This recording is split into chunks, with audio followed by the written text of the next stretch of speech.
Bonjour à toutes et à tous et bienvenue aujourd'hui dans la Géozone. Je sais pas si vous l'avez remarqué, mais aujourd'hui on est le 14 février, le jour de la Saint-Valentin, la fête des amoureux. D'ailleurs, j'espère que vous l'avez pas oublié si vous avez un conjoint. Et aujourd'hui, on est là pour un nouvel épisode de 6 cartes sûres. Et on va mixer les cartes et la Saint-Valentin pour faire 6 cartes sur l'amour. Alors, tout d'abord, petit disclaimer, voici le fond de cartes que je vais utiliser lors de cette vidéo. Il est fait maison, comme toutes les cartes qui apparaissent dans les vidéos, et comme vous pouvez le remarquer, il manque certains pays, des îles, certaines frontières ne sont pas parfaites, enfin bref, mais j'ai appliqué quelque chose que m'a dit mon prof d'histoire géo en prépa pour faire une bonne carte, perdre de l'information pour gagner du sens. Ce qui veut dire que mieux vaut faire quelque chose de plutôt propre au lieu de surcharger la carte d'informations. Par exemple, et sans leur faire injure, est-ce que quelqu'un a remarqué que sur cette carte, il manque le Népal, le Bhoutan et la Jamaïque? Non? Eh bien c'est ça perdre de l'info pour gagner du sens. Au lieu de faire une bouillie de pixels illisibles, je préfère ne rien mettre.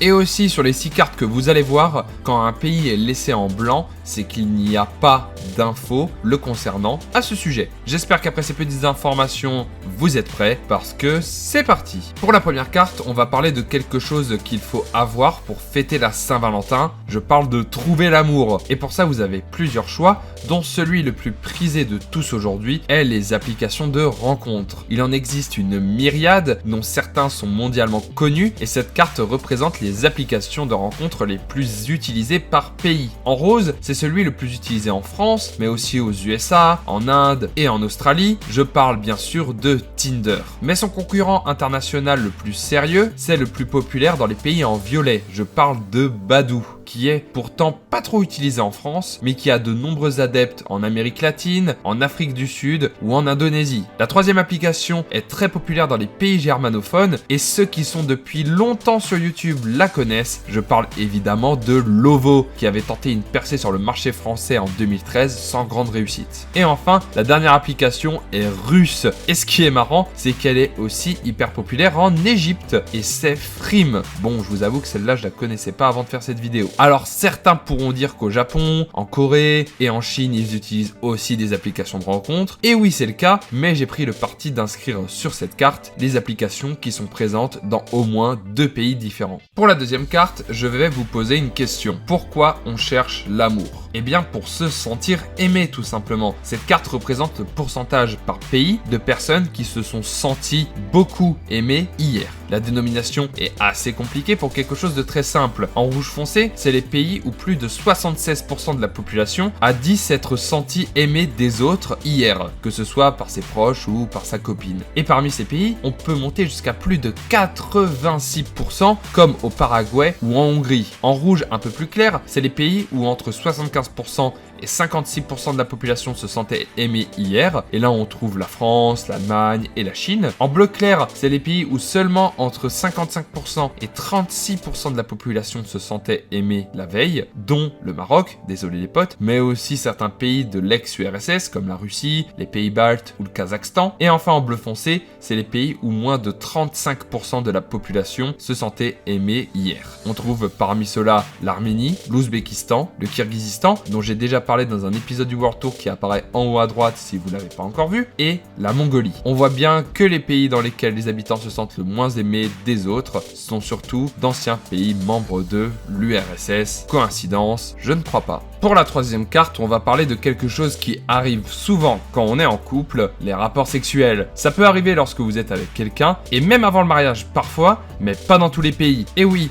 dans certaines cultures, avoir des rapports avant le mariage, c'est très mal vu. Cette carte représente le pourcentage par pays de la population qui trouve que coucher avant le mariage, c'est inacceptable. Les pays en violet clair sont ceux où moins de 30% de la population trouve ça inacceptable. Pour être plus précis, en France, en Espagne et en Allemagne, c'est moins de 10% de la population. En violet un peu plus foncé, il y a les pays où le sujet est assez sensible, vu que entre 30% et 50% de la population trouve ça inacceptable, comme aux États-Unis, au Brésil ou en Russie. Et enfin, les pays en violet foncé possèdent plus de 50% de la population qui pense que le sexe avant le mariage est quelque chose d'inacceptable. Et ça peut aller jusqu'à plus de 90% en Turquie, au Pakistan, en Indonésie ou en Tunisie par exemple. Bref, c'est un sujet assez sensible dans plein de pays, et si c'était le cas en France, je pense pas qu'il y aurait autant de monde sur Tinder. Pour la quatrième carte, on va parler des différentes lois concernant les LGBT à travers le monde. Les pays en vert foncé sont ceux dans lesquels les mariages homosexuels sont autorisés, et ça concerne la France, les États-Unis, les pays scandinaves, l'Afrique du Sud, etc.,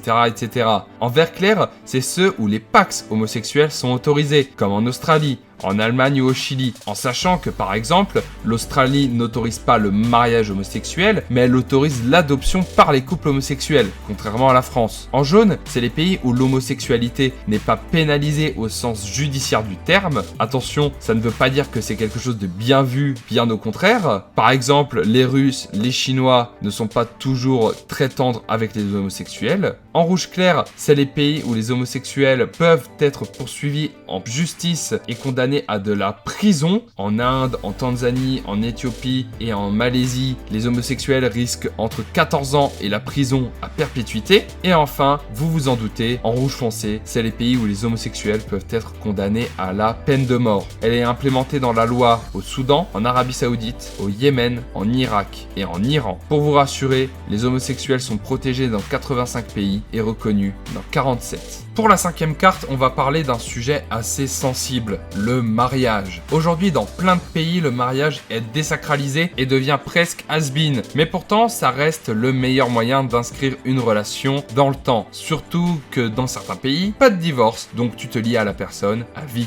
Dans cette carte, on va parler du mariage, mais pas que. Cette carte représente le pourcentage par pays des mariages entre un homme et une femme de moins de 16 ans. Alors oui, c'est assez glauque, mais dans certains pays, ça se fait. En vert clair, vous avez les pays où moins de 5% des filles mariées ont moins de 16 ans. Dans ces pays comme en France, en Algérie ou en Russie, la société n'accepte pas trop ce genre de mariage. En vert, un poil plus foncé, c'est entre 5 et 10% des mariages qui concernent une fille de moins de 16 ans. La société s'en bat un peu les reins et ça ne les rebute pas forcément, comme au Mexique, en Biélorussie, encore un pays que j'ai déjà traité sur la chaîne, ou au Congo. Et enfin, en vert foncé, c'est les pays où plus de 10% des mariages se font alors que la femme a moins de 16 ans. Les mariages très jeunes sont encouragés et parfois ils sont même forcés. Cependant, attention, ne vous imaginez pas que tous les mariages concernant une fille de moins de 16 ans se font avec des vieux mecs de plus de 40 ans. Mais parfois, les deux concubins ont juste le même âge. Les sociétés indiennes, saoudiennes et roumaines encouragent les mariages des filles très jeunes. Assez glauque comme carte, mais la prochaine l'est encore plus. Et oui, pour cette dernière carte, on va parler de quelque chose de pire que de se marier à 16 ans. Vous allez me dire que ça va être compliqué, et si je vous disais se taper un membre de sa famille? Je vous rappelle que vous regardez bien évidemment une vidéo sur l'amour. Et oui, cette carte représente le pourcentage de relations consanguines par pays. Alors là, ça va être du sale. En jaune, c'est les pays où moins de 1% de la population a des relations consanguines, parmi lesquels on a les États-Unis et la Russie, mais pas la France, tiens, qui est en orange, puisque entre 1 et 4% des relations sont consanguines, comme au Canada ou au Japon. En rouge, c'est les pays où entre 10 et 39% des relations sont incestueuses. La fourchette est très large parce qu'il n'y a que 20 pays sur cette carte qui ont plus de 10% de relations consanguines. Et enfin, le meilleur pour la fin, en rouge foncé, les pays où plus de 40% de la population a des relations consanguines. Et dans certains pays comme au Soudan ou au Pakistan, on monte jusqu'à 50% des relations. Une certaine définition de l'amour en soi.